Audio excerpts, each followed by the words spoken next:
ดีงามพี่น้องพอดีงามพอดีกินเลยนี่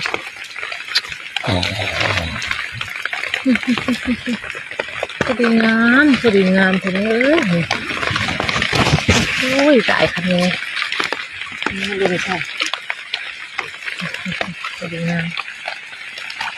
พอดีงามพอดีงามพอดีงามพอดีกินขัดไปพี่น้องคักเป็นไงพี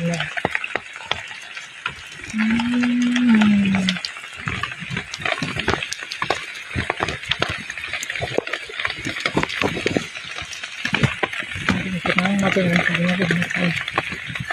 คักแน่โอ้ยเป็นมังวอกเสียถึงไม้เป็นทางใดหมานจะฮิตแต่ฮิตหมานจะฮิตแต่หมานอีหลีได้พี่น้องหมานจะฮิตแต่หอแต่ทางใดก็ได้ขึ้นว่าหมานอีหลีพี่น้องไปทางใดเห็นแต่ฮิตเจ้าเอาเจ้า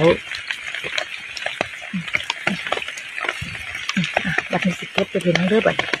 เก็บเป็นพี่น้องเก็บก่อนเลยนี่เด้อเอาพี่น้องเอาเลย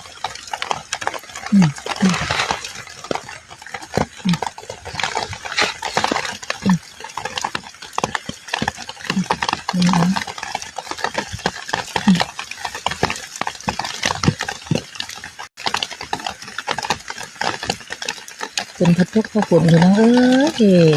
เป็นพระทุกข์พระผลทุกบนมือบนที่บนผลก็ได้พูดซะ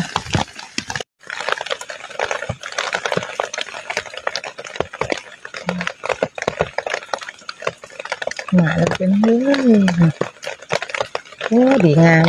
ก็เฮ็ดก็ได้ก็ดีงามคักงามแน่